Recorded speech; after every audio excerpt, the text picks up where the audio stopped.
biggest bulls have been killed since this century. Yeah, since I think 1899. 1899, almost 100 years later. Yeah, it's impressive.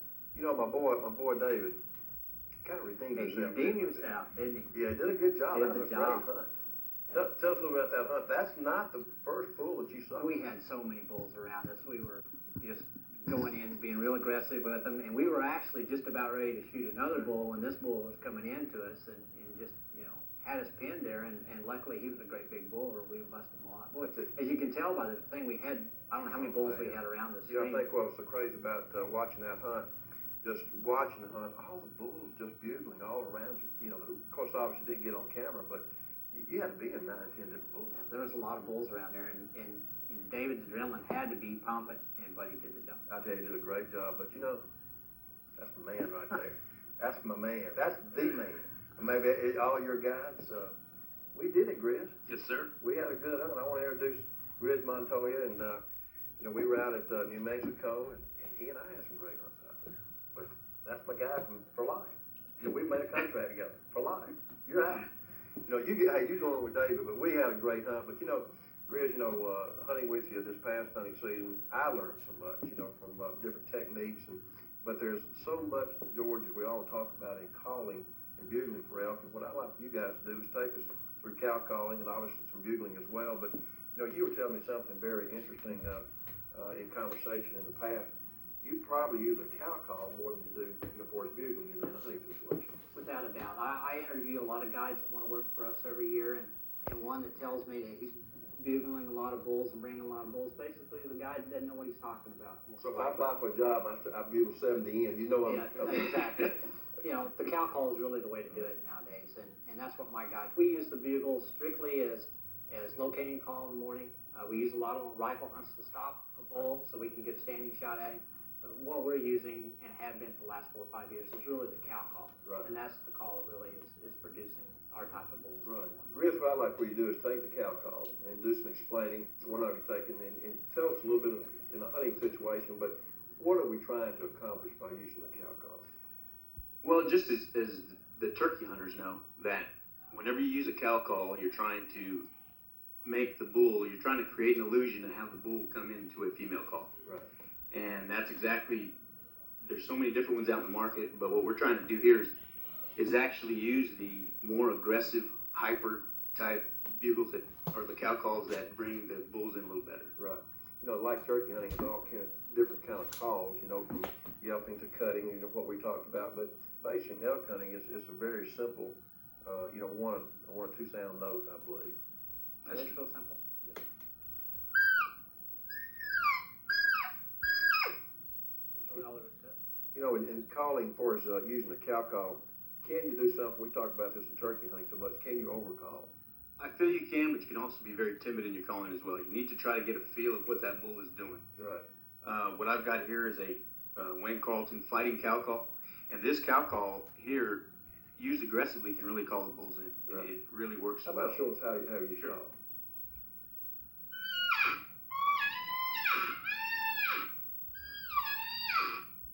That really sounds good right there. Do you do any other kind of calling for us? Let's take a novice elk hunter. Is that the basic call that you would do 90% of the time? Probably using one of just a standard. Now that's more of an aggressive cow call. Right. This is a series call, and this is more of just a standard cow call. Right.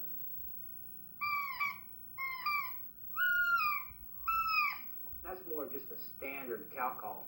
We like the aggressive, and You can tell the difference in both the sounds too, from aggressive to more of a standard call. And it really depends on what the bull, and again, that's nothing but experience to tell you when to use which call. But both calls are very effective now, and really are the ones that should be used. Right.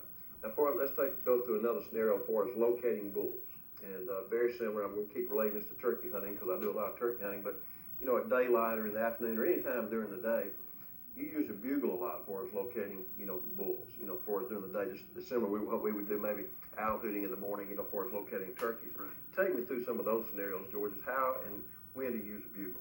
Well, the bugle, again, is used early in the mornings to locate. Now, if a bull's bugling, what we do is we move into him very aggressively, Right. usually being very quiet, because we're trying to cut that distance down as much as we can. We want to get as close as we can. We kind of want to get in his area of protection without him even knowing we're there. Then, if we're in a later season, what we call a defending stage, when those bulls are actually defending those cows, if we can slip in there, then a bugle will be very effective because he believes that there's another bull inside of his protected little area. Exactly. That's about the only time we would probably use a bugle. The rest of the time we'd be using the cow calls and luring them out with the cow calls, or bringing the cows to you, because you bring the cows, you can bring the bull. Exactly. I think that's one thing, and we're going to see a hunt in just a few minutes with Grizz and you and I and Red Rider last year. You know, last year when we were hunting, we had myself and the cameraman and you and Red Rider for us calling, and we actually what I call a two-man, calling, tag teaming them out there, and it really works. It sure did. You know, now explain to me, what we're doing there. Well, what we did is we basically tried to create an illusion for that bull. And what we did is we split up in a way that he was probably 25 yards from me, and we were keeping each other within view. And that way, he would call at certain times, and I would call at certain times, and we could both see the bull. And we were trying to create that illusion. Yeah, and something we did on our hunt too, I think was very effective. We did this a lot of times in turkey hunting. Is we actually split up. I was probably as much as 70 to 80 yards in front of you. And again, giving that illusion, the cow's a little bit further, behind where I was actually set up, for the shot, and it just worked to perfection. But, we're going to show that hunt right now. And Grizz, I was fortunate enough to take that bull the second morning, but the first afternoon, there's one that I'm still dreaming about that I wish I could have shot, but that was a big bull. And he came in, one cow call, he turned around and came running in. Yeah, we had Mitch, our camera, we were filming, and we'd actually almost called it a day in the evening. We'd been working bulls throughout the day, and going in that afternoon, we seen this big 7x6, really a big bull, and had a bunch of cows with him. I hear an excuse. Well, it's not really an excuse. I'm blaming it on my camera, but it was my call. That's the unfortunate thing, but he's with cows early. We went and worked a few other bulls, and coming back out, we caught this bull alone, by himself, and Grizz and Red Rider started calling, and next thing we know, about 400 or 500 yards off, he turns around and is coming straight to us, and the light is falling with the camera, and we move up into position and get behind a little cover, and I come to full draw, and here's this 7x6 coming and bearing down on us, and he stops at about 30 yards from us, and I did probably the stupidest thing I've done in a long time. I asked the camera, I said, "You got enough light?" He said, "It's your call." And I hate that for my camera. He told me to go ahead and shoot. There was somebody to blame. I want somebody to blame either way, but a beautiful 7x6, and hunting with the cameras and for the cameras, sometimes doesn't gather enough light. But what really hurt me is when we got back in and we did have enough light. But the next morning we had a great hunt and was very fortunate to make a 6x6, which we're going to see, and also with Jay Novacek. Tied in for the Dallas Cowboys. He was a lot of fun to have in camp. Yeah, and Dave, I guess lucky for us, was hurt there and came elk hunting with us instead of playing for the Cowboys. But he had a great hunt, did an excellent job. Again, we were kidding him about, you were excited, and you could tell he was excited, and he's talking about playing in front of so many people. But he was excited there. I tell you, he had a great hunt. Jay's a lot of fun to be with him. What we're going to do right now, we're going to take you on a hunt with me and Grizz is the guide, and also with Jay Novacek. Let's take a look. That one spike's right up in that. The other's probably just a little bit early in it. Yeah, it's a little early still. There's one out here. It gets pulling on the hillside here. Looks like a cow. What they do is they come down off the boat first, down to the bottom, to the water. Just get the wind in our favor. Down as we work it up. Just get it. Get something there. That sounds good. That's if we can find another. Yeah, we can more than Bill and guide Andy Valerio spotted a nice elk moving out of the timber across a huge pasture. Andy's strategy is to observe the bull long enough to get a good read on his direction of travel, and then, using the scattered thickets as cover, make a series of moves that will hopefully put Bill in a position for a shot.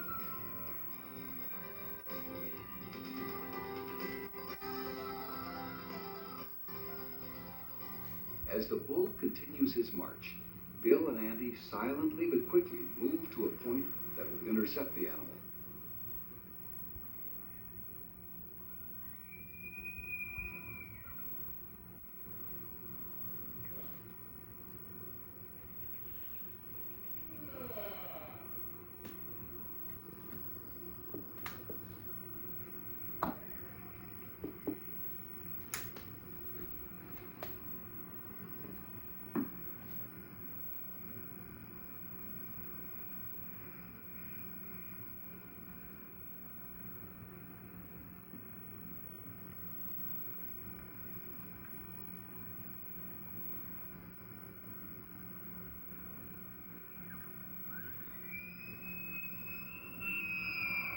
As the 6x6 continues to bugle, Andy and Bill are able to hone in closer to the bull's exact path. There will be an encounter.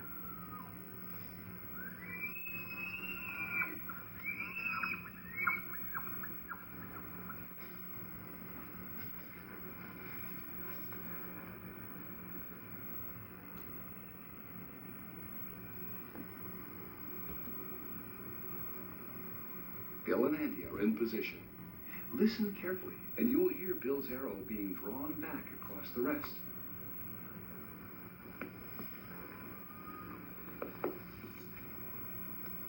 Well, that's elk hunting. The next day, however, things would change. Bill hooked up with Grizz, along with a second guy, Red Ryder, and together they plan to do a dual cow calling when the time gets right. The trio has spotted a large herd bull with a small harem of cows, and they feel like if they get close to him, a few seductive cow calls might lure him in for a shot.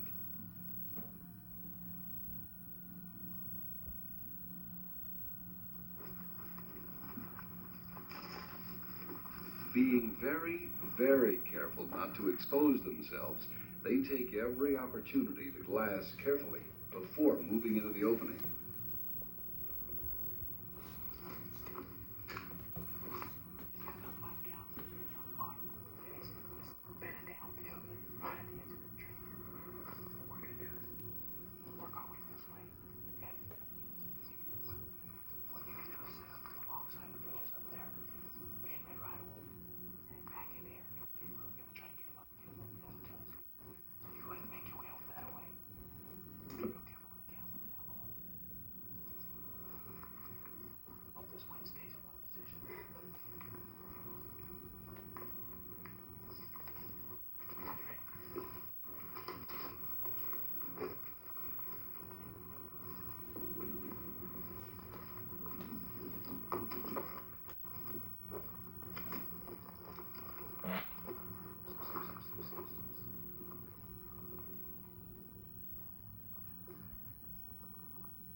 Eventually, Bill gets into position, leaving Grizz and Red Ryder behind to call, hopefully pulling the bull into Bill's archery range.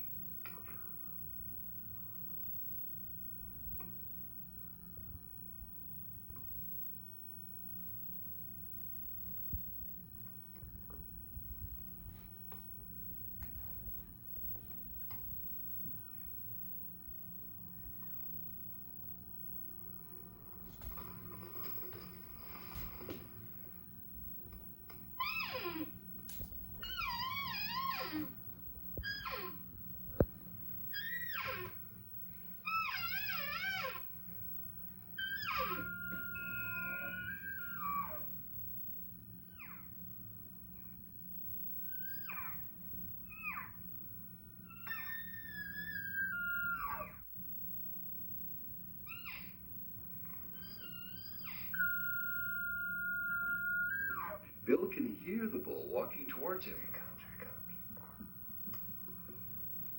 Bill spots a set of legs approaching through the brush and begins drawing back the Jennings machined extreme. The elk continues to walk, forcing Bill to lead the animal considerably. Great shot. The arrow angles up into the chest cavity. He's hit good.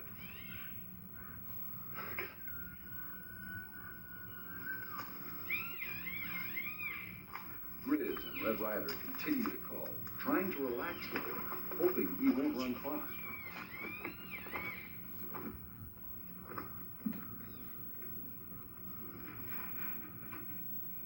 The bull crashes just out of sight. I think you had a good hit on it. Oh, good job, guys. Red Ryder. I think I made a good hit on it. Came out here, I got a chance to range it. About 32, 33 yards, felt real comfortable. I think I have double under, but you can't ever tell. Let's see here for about 20 minutes. Okay, they should. You can hear them grilling. Oh, actually, let's walk right here. Here's another look in slow motion.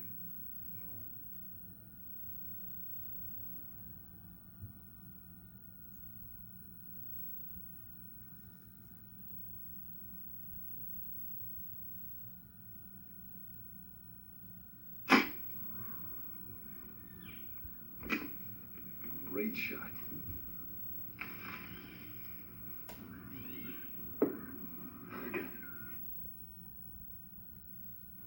Oh, man. Is that a junker? I'm gonna go all the way around and get on those horns. Oh, what a great jump. You told me that. Look again. That is absolutely fantastic. Let me get this jig thrown down. Whoa. It's a big old 6-point. Oh, 6'5", look at this thing. He's scratching those trees. Look at that. He has been hitting hard. I gotta give y'all guys a high five. Red Rider. You know how happy I am this morning. Great hunt, wasn't it? Yes, sir. Folks, I gotta tell you what happened just real quick. We were on a bull, real good bull yesterday afternoon, and 7x6. Got on another bull this morning. Chased them all around, had a bunch of cows. Heard this bull way off, and these guys kept calling, did a great job, and kept him bugling, and we got up here to him. He was bedded down, and you probably saw they got off behind me about 70 yards, and I got up in position. They got him up. He started coming up there checking those other cows, which were these guys, and I just got real lucky and made a great shot. But great morning. Look at this thing right here. We got good eye guards on him. Oh, look at his nose. First uphill? First one, especially on 6. Great start. Great start. Well, let's do this. Let's get him tagged and get him back to camp. Let's see what Jay did this morning. But you got one happy guy this morning. Oh, yeah, I can't help you with this. Red Rider. We catch up now with George, Dallas Cowboy tight end Jay Novacek, and Guy Gilbert Pacheco. A back injury has threatened Jay's football career, and while he won't be running up and down the mountains chasing elk, he's certainly plenty healthy to occupy a bow blind on a water hole, while Gilbert does a little calling. Yes, sir. We'll be waiting for him. We'll be at that. Go get him. Thanks, bro.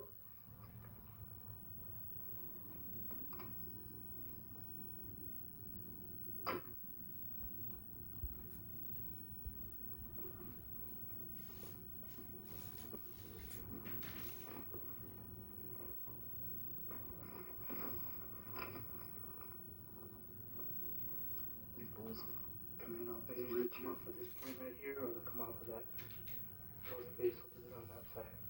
And it looks like it's going to be just about perpendicular. So they come in, all the cows? A lot of times they just come in by themselves. A lot of times cows will come in also. But usually they come in by themselves. Why they just keep them cows bedded down?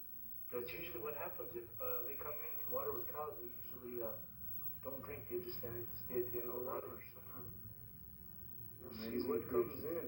Amazing creatures. That is for sure. That is for sure. With the rut at a peak, and the bulls really chasing cows most of the day and night, water is a very valuable commodity. A thirsty elk becomes vulnerable.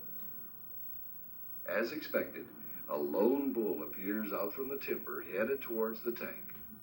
This can be a really nerve-wracking time for a bow hunter, knowing a shot is going to be presented.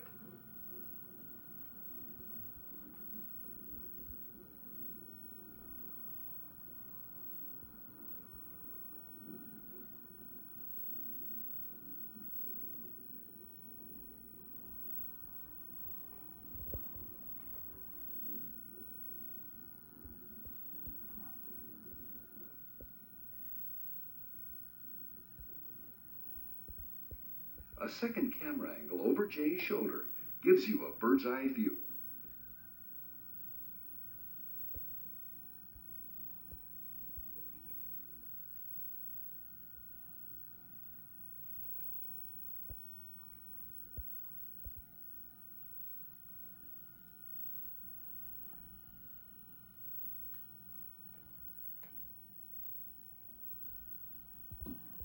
The bull is now in bow range.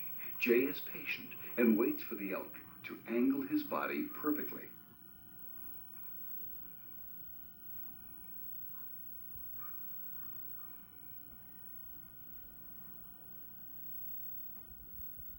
Folks, if you've ever been in this situation, you know the importance of emotion control.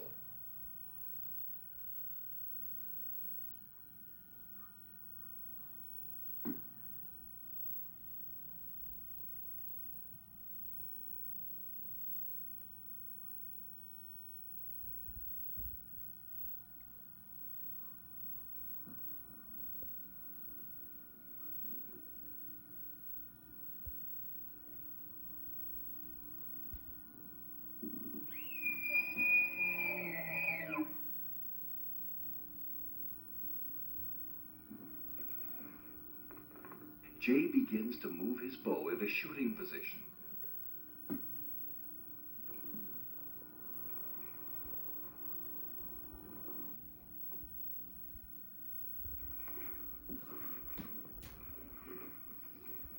Now Jay draws and misses right under the bull. Quickly, another arrow is knocked.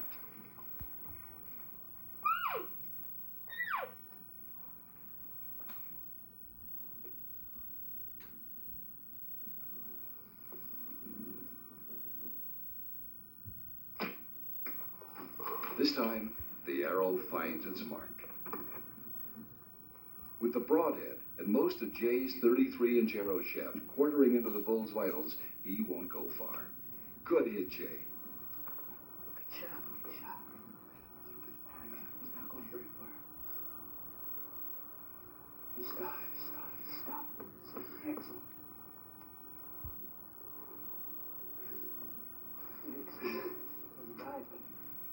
In this slow-mo, you'll see Jay's arrow hitting the big vital area on a big animal from 45 yards.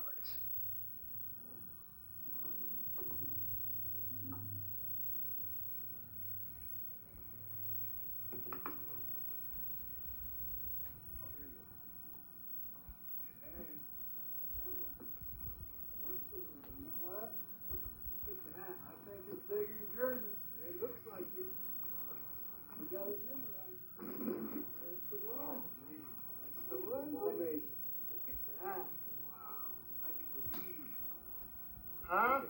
Oh, excellent. Thanks. Good job. Excellent stuff.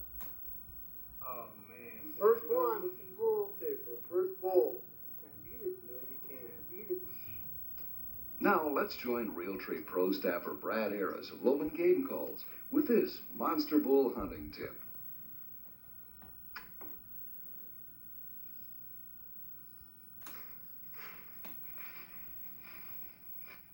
You know, elk are really big animals. They're very dense, they're very thick, they have big bones.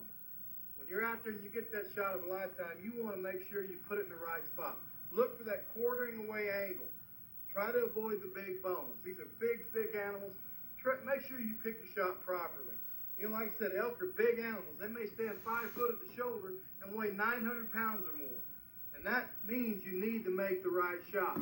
One of the best ways to do that is practice on a life-size target before you go hunting. Practice not only shot placement, but guessing that distance. A big animal like this is going to look closer than what he truly is. So spend that time practicing on a life-size target. Make sure you put that proper shot in there. I'm Brad Harris, and that's your Realtree Outdoors tip.